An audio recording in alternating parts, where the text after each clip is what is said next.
आपका स्वागत है दृष्टि क्लासेस के इस सेशन पर। इस सेशन में हम पढ़ने वाले हैं 8.2 क्लास 10th की एक्सरसाइज इंट्रोडक्शन ऑफ ट्रिगोनोमेट्री। तो एक्सरसाइज को स्टार्ट करने से पहले मैं यहाँ पे इसके बारे में कुछ बेसिक बता देना चाहता हूँ, जिसमें कि मुझे सबसे पहले एक टेबल स्टडी करनी पड़ेगी। टेबल है साइन, एंगल, कॉस, एंगल यहाँ पर अलग अलग होंगे 0 से लेकर के 90 डिग्री तक। 0 से लेकर के 90 डिग्री तक के एंगलों की हम यहाँ पे स्टडी करेंगे। चलिए तो सेशन को स्टार्ट करते हैं। जैसे कि मैं बात करता हूँ साइन, कॉस, टेन, कॉट, सेक और कोसेक। इस तरीके से मेरे यहाँ पे ट्रिग्नोमेट्रिक आइडेंटिटीज दे रखी हैं और इनके साइड में लगा हुआ है थीटा। इस थीटा को क्या बोलते हैं? एंगल। थीटा यहाँ पे क्या रिप्रेजेंटेशन करता है? एक एंगल को रिप्रेजेंट करता है। तो इन अलग अलग एंगल पर इनकी वैल्यू अलग अलग होती है। उसके बारे में आज हम यहाँ पे एक टेबल बना लेते हैं। जैसे कि मान के चलो, अगर मैं यहाँ पे थीटा दे देता हूँ, यहाँ पे थीटा दे देता हूँ, थीटा 0 के बाद 30 के लिए पढ़ लेंगे, 30 के बाद 45 के लिए पढ़ लेंगे और 45 के बाद 60 के लिए पढ़ लेंगे और 60 के बाद पढ़ लेंगे हम लास्ट 90 डिग्री के लिए। 60 के बाद किसी के लिए पढ़ लेंगे? 90 डिग्री के लिए। ठीक है, तो यहाँ पे हम पढ़ेंगे कि साइन 0 की वैल्यू कितनी होती है। अगर यहाँ पे थीटा की जगह 0 आ जाए तो साइन 0 बन जाएगा और साइन 0 की वैल्यू कितनी होगी। ऐसे ही थीटा की जगह पर 30 आ जाए तो साइन 30 की वैल्यू क्या होगी।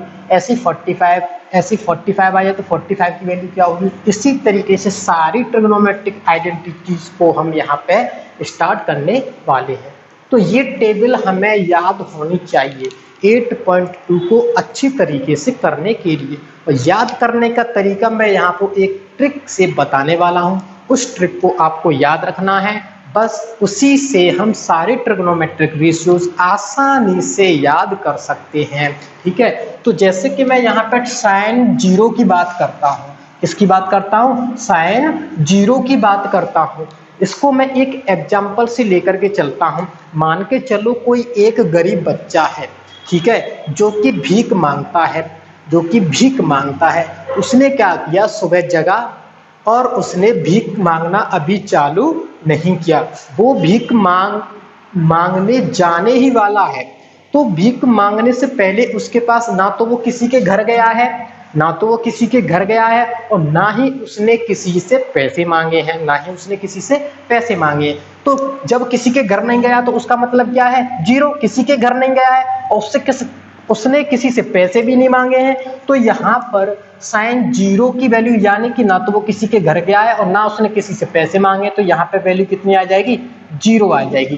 कितनी आ जाएगी? 0 आ जाएगी। ठीक है, अब चलता हूँ आगे। मान के चलो वो नेक्स्ट सेशन पे चलता है साइन 30 डिग्री के घर पे वो पहुंच जाता है और यहाँ से उसे 1/4 रुपया मिल जाता है। 1/4 रुपया मिल जाता है। ठीक है, तो यहाँ से 1/4 मिल गया। मुझे इसका क्या कर लेना है?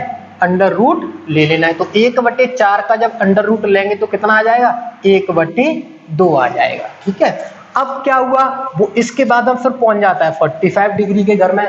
उसे यहाँ पर भी 1/4 मिल जाता है, यानी कि 1/4 तो उसके पास पहले से था और 1/4 उसे यहाँ से मिल गया। तो 1/4 और 1/4 कितना हो जाएगा? 1/2 हो जाएगा। और 1/2 का मैं अंडर रूट लूंगा तो उसकी वैल्यू आ जाएगी 1/√2। तो वैल्यू उसकी कितनी आ जाएगी? 1/√2। अब आता हूं मैं 60 पे। तो जैसे ही वो 60 पे पहुंचा तो उसे 1/4 रुपए और मिल गए, यानी कि 1/2 तो उसके पास यहाँ से हो गए थे और 1/4 उसे यहाँ पे मिल गए। तो टोटल कितने हो जाएंगे? 3/4। और 3/4 का मैं अंडर रूट लूंगा तो उसकी वैल्यू कितनी आ जाएगी? √3/2। 2, कितनी आ जाएगी √3/2। अब वो पहुंचा लास्ट घर जो कि कौन सा है 90 डिग्री का घर है, उसे 1/4 रुपए फिर से मिल गए, तो 3/4 तो उसके पास पहले से ही थे और 1/4 उसे और मिल गए, तो 3 और 1 4/4, यानी कि इसकी वैल्यू कितनी आ जाएगी 1 आ जाएगी। और 1 का मैं अंडर रूट लेता हूं तो आंसर क्या आता है 1 आता है। यानी कि यहाँ से मैं ये समझ सकता हूँ कि अगर साइन 0 का कहीं पे वैल्यू पूछी जाएगी तो वो 0 आ जाएगा, और साइन 30 की कहीं पे वैल्यू पूछी जाएगी वो 1/2 होगी, और साइन 45 की कहीं पे वैल्यू पूछी जाएगी तो 1/√2 होगी, साइन 60 की √3/2 और साइन 90 की यहाँ पे 1 हो जाएगी। अब मैं बात करता हूँ कॉस की वैल्यू क्या होगी। तो कॉस के लिए क्या करते हैं, चूंकि जो साइन और कॉस एंगल होते हैं वो हमारे कॉम्प्लीमेंट्री एंगल होते हैं, कॉम्प्लीमेंट्री एंगल होते हैं। कॉम्प्लीमेंट्री एंगल क्या होते हैं, कॉम्प्लीमेंट्री एंगल वो एंगल होते हैं जिनका योग 90 डिग्री होता है। ऐसे दो एंगल जिनका मान एक 90 डिग्री होता है वो दोनों मेरे कॉम्प्लीमेंट्री एंगल होते हैं। तो यहाँ पे साइन और कॉस कॉम्प्लीमेंट्री होते हैं, टेन और कॉट कॉम्प्लीमेंट्री होते हैं, और सेक और कोसेक कॉम्प्लीमेंट्री होते हैं। ठीक है, तो अब मैं देखो बात करता हूँ कॉस 0 का मान कितना होगा। अगर मैं 0 को 90 में जोड़ूं तो मान कितना आएगा 90 डिग्री आएगा, यानी कि यहाँ से कॉस की वैल्यू कितनी हो जाएगी 1 हो जाएगी। अब मैं बात करता हूँ कि कॉस 30 की कितनी होगी, और यहाँ पे कितनी है साइन 60 की है, तो क्या करूंगा मुझे कॉस 30 की निकालनी है, तो 30 में मैं क्या कर दूंगा इस 60 को जोड़ दूंगा, तो 60 और 30 कितना हो जाएगा 90 हो जाएगा, 90 हो गया कॉम्प्लीमेंट्री बन गया। तो यहाँ से कॉस की वैल्यू कितनी आ जाएगी √3/2। ठीक है, ऐसे ही 45 और 45 दोनों का 90 बन जाएगा, तो यहाँ से कितनी आ जाएगी 1/√2, और ये 60 और वो 30, ये वाला 60 चाहिए मुझे, ये वाला 30 चाहिए, तो इसका 30 उठा लो तो कितना हो जाएगा 1/2, और यहाँ पे 90 बन जाएगा, और इसकी कितनी है 0 है, तो ये कितनी आ जाएगी 0। ठीक है, एक तो हम इस तरीके से कॉम्प्लीमेंट्री से भी इसे निकाल सकते हैं, या फिर हम सीधा सिंपल सा समझ सकते हैं कि इसको हम पलट के लिख देते हैं 1√3/2, 1/√2, 1/2 और 0, इस तरीके से भी हम यहाँ पे लिख सकते हैं। अब मैं tan की बात करता हूँ, तो tan की बात करेंगे तो tan क्या होता है मेरा, tan का मेरा एक फॉर्मूला होता है, tan थीटा का मेरा एक फॉर्मूला होता है sin थीटा बटे cos थीटा, यानी कि साइन बटे कॉस अगर मैं कर दूं तो tan के बराबर आ जाता है, tan के बराबर आ जाता है। तो tan मुझे निकालना है, तो tan के लिए क्या कर दूंगा साइन बटे कॉस कर दूंगा, तो साइन बटे कॉस करूंगा, यानी कि 1 का भाग में 0 में दूंगा तो कितना आ जाएगा 0 आ जाएगा। ठीक है, और इसका भाग में इसमें दूंगा तो 2 से तो 2 मेरी खत्म हो जाएगी, तो कितना बचेगा 1/√3। ठीक है, और यहाँ पे मैं इसका भाग इसमें दूंगा तो ये तो दोनों सेम है, तो सेम का भाग सेम में देते तो कितना आता है 1 आता है, और यहाँ पे मैं भाग दूं तो इस 2 से ये 2 कट जाएगी तो कितना बचेगा √3/1, यानी कि √3 मेरा यहाँ से बच जाएगा। और यहाँ पे मैं 1 में भाग दूंगा 0 का तो वो क्या हो जाएगा नॉन फाइनाइट हो जाएगा, क्या हो जाएगा नॉन फाइनाइट, यानी इसको हम डिफाइन नहीं कर सकते। अब देखते हैं कॉट थीटा की वैल्यू क्या होगी। मैंने बताया कि कॉट और टेन हमारे क्या होते हैं कॉम्प्लीमेंट्री होते हैं, तो इसके लिए क्या कर देंगे हम इनकी वैल्यू को पलट करके रख देंगे। इसकी क्या आ जाएगी नॉन फाइनाइट आ जाएगी, इसकी कितनी आ जाएगी √3 आ जाएगी, इसकी कितनी आ जाएगी 1 आ जाएगी, इसकी कितनी आ जाएगी 1/√3 आ जाएगी, और कॉट 90 की कितनी आ जाएगी 0 आ जाएगी। ठीक है, अब चलते हैं हम सेक थीटा पे। सेक थीटा का हमें पता है कि सेक थीटा जो होता है वो हमारा 1/cos थीटा होता है, यानी cos का अपोजिट होता है सेक थीटा।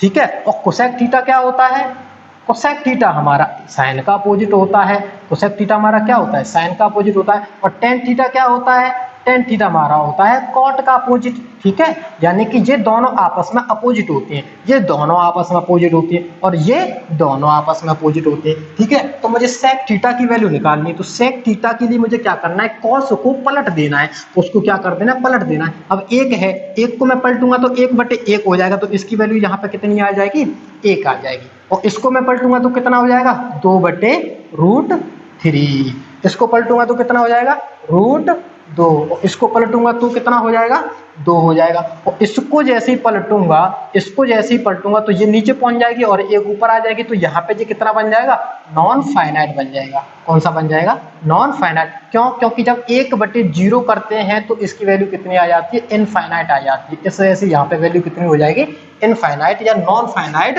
हो जाएगी। कोसेक थीटा की बात करता हूं, तो मैंने बताया कि सेक और कोसेक आपस में कैसे होते हैं, कॉम्प्लीमेंट्री होते हैं। या तो इस तरीके से निकाल लो कि इनकी वैल्यू को यहाँ पे पलट पलट के लिख देते हैं हम, या फिर हमें पता है कि कोसेक जो होता है वो किसका अपोजिट होता है, साइन थीटा का अपोजिट होता है, या फिर हम साइन थीटा के अपोजिट कर लेते हैं, तब भी वैल्यू कितनी आएगी, वही वैल्यू आ जाएगी। तो यहाँ पे ये कितनी हो जाएगी, नॉन फाइनाइट हो जाएगी। ये कितनी हो जाएगी, 2 हो जाएगी। ये √2 हो जाएगी, ये 2/√3 हो जाएगी, और ये कितनी हो जाएगी, यहाँ पे 1 हो जाएगी। तो इस तरीके से मैं आशा करता हूं कि ये टेबल आपको समझ में आई होगी। 8.2 का पहला क्वेश्चन दे रखा है, इवेलुएट द फॉलोइंग, इसमें कि फर्स्ट दे रखा है sin 60 degree dot cos 30 degree plus sin 30 degree dot cos 60 degree. तो देखो इन क्वेश्चनों को सॉल्व करने के लिए मैंने अभी टेबल आपको बताई है, उस टेबल को हमें बिल्कुल कंठस्थ याद कर लेना पड़ेगा। यहाँ पे अब इसको सॉल्व करते हैं, सॉल्यूशन करते हैं, तो सॉल्यूशन में हमें पता होना चाहिए कि sin 60 की वैल्यू कितनी होती है, cos 30 की वैल्यू कितनी होती है, प्लस sin 30 की वैल्यू कितनी होती है, और cos 60 की वैल्यू कितनी होती है। ठीक है, तो sin 60 की मैं बात करता हूँ, तो sin 60 की वैल्यू कितनी होती है, √3/2। कितनी होती है, √3/2। और cos 30 की कितनी होती है, मुझे पता है कि साइन और cos कैसे होते हैं, कॉम्प्लीमेंट्री होते हैं। तो मैं यहाँ पे देखूँ 60 और 30 कितना हो रहा है, 90 हो रहा है। तो जो sin 60 की वैल्यू होगी वही cos 30 की वैल्यू होगी। तो cos 30 की वैल्यू कितनी होगी, sin 60 के बराबर होगी, यानी कि √3/2 होगी। यहाँ पे कितना साइन दे रखा है, प्लस का साइन दे रखा है। sin 30 की वैल्यू कितनी होती है, 1/2। ठीक है, और यहाँ पे मुझे पता है कि साइन और कॉस कैसे होते हैं, कॉम्प्लीमेंट्री होते हैं। तो साइन 30 किसके बराबर होगा, कॉस 60 के बराबर होगा। तो इसकी वैल्यू कितनी आ जाएगी, 1/2 यहाँ पर इसकी वैल्यू आ जाएगी। आगे चलते हैं, आगे चलेंगे तो √3 का मल्टीप्लाई √3 से करेंगे तो कितना आ जाएगा, 3 आ जाएगा। और 2 का मल्टीप्लाई 2 से करेंगे तो कितना आ जाएगा, 4 आ जाएगा। प्लस 1 का मल्टीप्लाई 1 से 1, 2 का मल्टीप्लाई 2 से 4, दोनों के डिनोमिनेटर सेम है तो डिनोमिनेटर को जैसा का तैसा रखो, और ऊपर दे रखे हैं उनको जोड़ दो, 3 और 1 4, और 4 में 4 का डिवाइड करेंगे तो आंसर आ जाएगा हमारा 1। चलते हैं नेक्स्ट क्वेश्चन की तरफ। नेक्स्ट क्वेश्चन में दे रखा है, नेक्स्ट क्वेश्चन में दे रखा है 2tan square 45 degree plus cos square 30 degree minus sine square 60 degree. ये क्वेश्चन हमें यहाँ पे गिवन है, दे रखा है। चलिए क्वेश्चन को आगे सॉल्व करते हैं। 2 को तो जैसा का तैसा लिखो, और ये यहाँ पर मल्टीप्लाई में tan स्क्वायर 45 डिग्री, तो यानी कि हमें tan 45 की वैल्यू पता होना चाहिए। tan 45 की मान होता है 1, और 1 का हमें क्या कर देना है, स्क्वायर कर देना है। फिर बीच में किसका साइन है, प्लस का साइन है। cos 30 की वैल्यू होती है sin 60 के बराबर, जो कि होती है √3/2, जिसका कि हमें क्या करना है, वर्ग करना है, स्क्वायर करना है। आगे साइन लगा हुआ है माइनस का। sin 60 की वैल्यू होती है हमारी √3/2, जो cos 30 की होगी वही sin 60 की होगी, तो इसकी वैल्यू कितनी होगी, √3/2 होगी, और इसका हमें क्या करना है, स्क्वायर करना है। चलिए क्वेश्चन को आगे बढ़ाते हैं। तो 2 का मल्टीप्लाई 1 का स्क्वायर क्या होता है, 1 होता है। 2 का मल्टीप्लाई 1 से करेंगे तो कितना आ जाएगा, 2 आ जाएगा। कितना आ जाएगा, 2 आ जाएगा। प्लस यहाँ पे करना है दोनों का वर्ग, जब ऊपर वर्ग लगा हो तो ये वर्ग दोनों पर डिवाइड हो जाता है, तो √3 का वर्ग करेंगे तो क्या आ जाएगा, 3 आ जाएगा, यानी यहाँ से वर्गमूल हट जाएगा। और 2 का वर्ग करेंगे तो कितना आ जाएगा, 4 आ जाएगा। माइनस ऐसे यहाँ पे इसका वर्ग करेंगे तो कितना आ जाएगा, 3 आ जाएगा, और इसका वर्ग करेंगे तो ये 4 आ जाएगा। वैसे मुझे यहाँ पे दिख रहा था कि दोनों में जब अंदर चीज सेम है और दोनों का वर्ग हो रहा है, तो ये प्लस की और ये माइनस की, तो यहाँ पे ये कैंसिल आउट हो सकती थी, पर यहाँ पे हमने इसे सॉल्व कर लिया तब भी कोई दिक्कत नहीं। तो 3/4 से 3/4 हमारा खत्म हो जाएगा, और इस क्वेश्चन का आंसर आ जाएगा 2। नेक्स्ट क्वेश्चन दे रखा है 3rd number, cos 45 degree divide sec 30 degree plus cosec 30 degree. तो चलिए सॉल्यूशन को स्टार्ट करते हैं। सॉल्यूशन को स्टार्ट करते हैं। cos 45 degree upon sec 30 degree plus cosec 30 degree. इनकी वैल्यू पुट करते हैं। पुटिंग दी वैल्यूज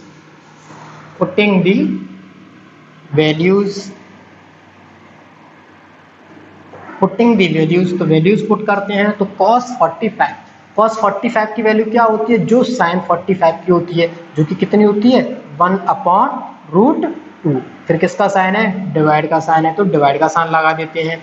अब हमें किसकी लिखनी है, sec 30 की वैल्यू लिखनी है। sec 30 की वैल्यू कितनी होती है, cos 30 के अपोजिट होती है। और cos 30 की वैल्यू किसके बराबर होती है, sin 60 के बराबर होती है। sin 60 के बराबर यानी कि sin 60 की वैल्यू क्या होती है, √3/2 होती है। यानी √3/2 को मैं पलट देता हूँ, वही मेरी sec 30 की वैल्यू हो जाएगी। तो इसकी वैल्यू कितनी हो जाएगी, 2/√3 प्लस कोसेक 30 की वैल्यू क्या होती है, sin 30 के अपोजिट होती है। यानी कि कितनी हो जाएगी, यहाँ पे ये 2 हो जाएगी। कितनी हो जाएगी, 2 हो जाएगी। आगे सॉल्व करते हैं। आगे सॉल्व करेंगे तो यहाँ से तो ये 1/√2 का √2 लिख देते हैं, बटे यहाँ पे ये कितना हो जाएगा, √3 का मल्टीप्लाई इससे करेंगे और फिर ये इसमें ऐड हो जाएगा। तो 2 प्लस इसका मल्टीप्लाई इसमें करेंगे तो ये कितना हो जाएगा, 2√3 हो जाएगा। और बटे में कितना आ जाएगा, √3 आ जाएगा। ठीक है, आगे सॉल्व करते हैं। तो आगे क्या हो जाएगा, इस √3 का मल्टीप्लाई 1 से हो जाएगा, तो कितना हो जाएगा, √3 हो जाएगा। और बटे में क्या आ जाएगा, बटे में आ जाएगा √2 का मल्टीप्लाई इन दोनों में आ जाएगा। तो √2 का मल्टीप्लाई हो जाएगा 2 +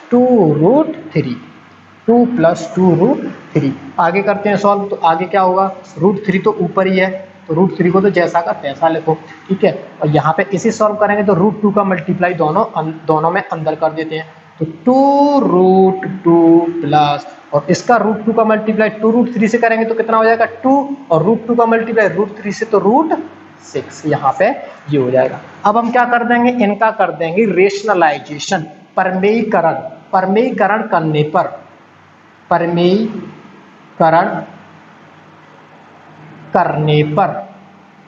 पर इसका हरों का यानी कि हर जो दे रखा है, डिनोमिनेटर दे रखा है, उसका रेशनलाइजेशन करने पर, क्या करने पर, रेशनलाइजेशन। ठीक है, रेशनलाइजेशन करने पर, रेशनलाइजेशन में क्या करते हैं, डिनोमिनेटर में जो दे रखा है उसका साइन पलट करके ऊपर नीचे मल्टीप्लाई कर देते हैं, न्यूमरेटर और डिनोमिनेटर में मल्टीप्लाई कर देते हैं। तो चलिए करते हैं। तो √3 मल्टीप्लाई कर देंगे 2√2 - 2√6 से। ठीक है, इसका मल्टीप्लाई हमें नीचे करना है। तो 2√2 + 2√6 में मल्टीप्लाई कर देंगे 2√2 - 2√6 का। ठीक है, चलिए आगे क्वेश्चन को सॉल्व करते हैं। √3 का मल्टीप्लाई कर देंगे इसमें अंदर, तो ये कितना हो जाएगा, 2√6 हो जाएगा। √3 का मल्टीप्लाई इससे करेंगे तो 2 का 2, और √2 का मल्टीप्लाई √3 से तो √6 हो जाएगा, आ जाएगा माइनस। और √3 का मल्टीप्लाई इससे करेंगे तो ये कितना हो जाएगा, 2 का 2, और √6 का मल्टीप्लाई √3 से करेंगे तो हो जाएगा √18 बटे। अब बटे में क्या आ जाएगा, देखो यहाँ पे ये बनता है a + b a - b, और a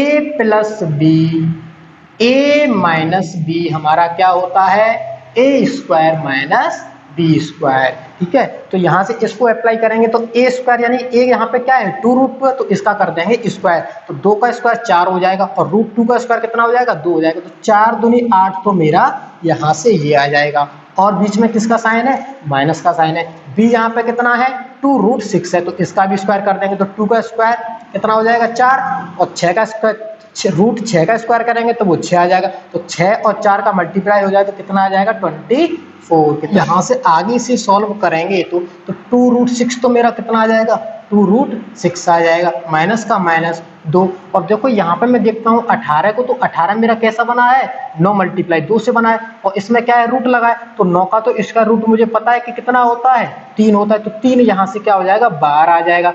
3 बाहर 2 से मल्टीप्लाई कर लेगा तो कितना आ जाएगा, 6, और अंदर कितना रह जाएगा, √2 बटे बटे में कितना आ जाएगा माइनस का 16। 8 माइनस 24 यानी 24 में से हम 8 को घटाएंगे तो कितना आ जाएगा माइनस का 16। आगे सॉल्व करते हैं। मैं यहाँ पे हर में से माइनस को हटाऊंगा तो ऊपर नीचे दोनों में माइनस का मल्टीप्लाई कर दूंगा तो क्या हो जाएंगे, दोनों के साइन पलट जाएंगे। तो साइन पलटेंगे तो जो माइनस का होगा वो प्लस का हो जाएगा, जो प्लस का होगा वो माइनस का हो जाएगा। तो यानी कि यहाँ से 6√2 तो मेरा कैसा हो जाएगा, प्लस का हो जाएगा। ये वाला 6√2 वो तो मेरा प्लस का हो जाएगा और माइनस का 2√6 ये हो जाएगा। नीचे कितना बचेगा, प्लस का 16। ठीक है, आगे चलते हैं। आगे सॉल्व करेंगे तो इसमें से क्या कॉमन आ रहा है, 2 कॉमन आ रहा है तो 2 को कॉमन ले लेते हैं। तो यहाँ पे कितना बच जाएगा, 3√2 बच जाएगा और ये माइनस का माइनस यहाँ पे कितना बच जाएगा, √6 बच जाएगा और ये कितना हो जाएगा 16। और 2 को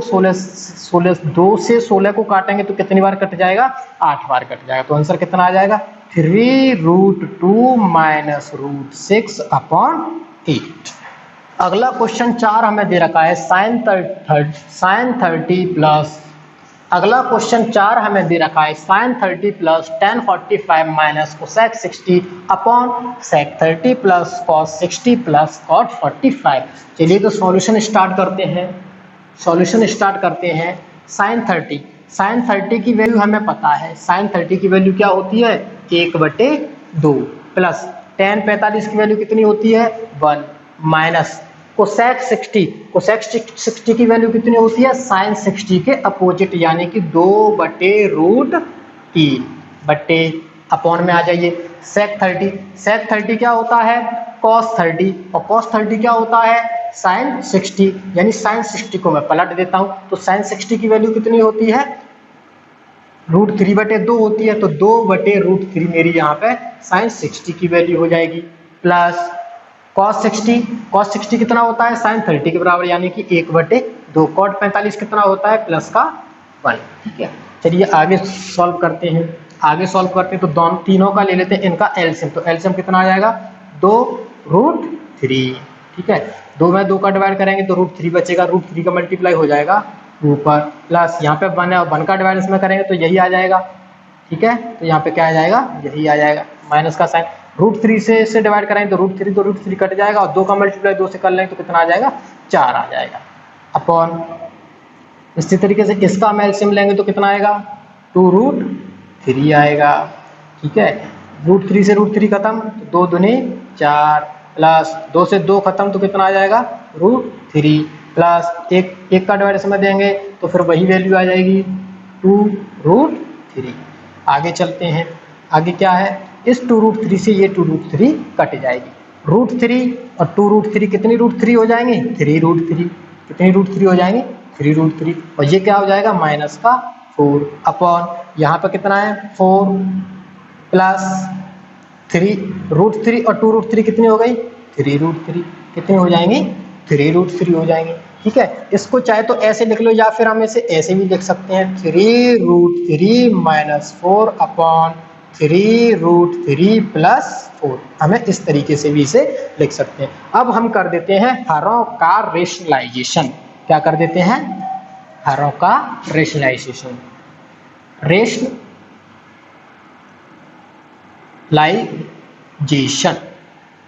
डूइंग रेशनलाइजेशन। तो रेशनलाइजेशन करेंगे तो क्या हो जाएगा, नीचे जो हर दे रखे हैं उनका साइन पलट करके ऊपर नीचे मल्टीप्लाई हो जाएगा। तो 3√3 माइनस 4 में मल्टीप्लाई हो जाएगा 3√3 माइनस 4 का बटे 3√3 माइनस 4 में मल्टीप्लाई हो जाएगा, सॉरी प्लस 4 में मल्टीप्लाई हो जाएगा 3√3 माइनस 4 का। ठीक है, यहाँ पे प्लस में दे रखा था तो माइनस लेकर के दोनों में मल्टीप्लाई कर दिया। अब देखो ये दोनों एक जैसे दिख रहे हैं तो ये क्या बन जाएगा, 3√3 माइनस 4 का होल स्क्वायर बन जाएगा। और यहाँ पे ये क्या बन जाएगा, a plus B, a minus B का फॉर्मूला बन जाएगा। वो क्या होता है, a square minus B square. a square का मतलब इसका स्क्वायर, तो इसका स्क्वायर कितना होगा, 3 का स्क्वायर 9 और √3 का स्क्वायर 3 यानी 9 × 27। यहाँ से ये आ जाएगा माइनस और 4 का स्क्वायर कितना हो जाएगा, 16 हो जाएगा। ठीक है। इसको कर देते हैं a माइनस बी के होल स्क्वायर से ओपन। तो a माइनस बी का होल स्क्वायर का फॉर्मूला क्या होता है, A square plus B square minus 2ab। तो a स्क्वायर कितना हो जाएगा यहाँ से 27 हो जाएगा, प्लस बी स्क्वायर कितना हो जाएगा 16 हो जाएगा, माइनस 2 मल्टीप्लाई 3√3 मल्टीप्लाई 4 अपॉन में क्या आ जाएगा 27 में से 16 गए तो 4 और 7 11, यहाँ से ये बच जाएगा। चलिए आगे चलते हैं। तो 27 और 16 कितने हो जाएंगे, 7 और 6 13 की 3, एक हासिल 2 और 3 और 1 4, माइनस ये कितना हो जाएगा 4 दूनी 8 और 8 24√3, यहाँ से ये हो जाएगा, और बटे कितना आ जाएगा 11। यही मेरे क्वेश्चन का आंसर हो जाएगा।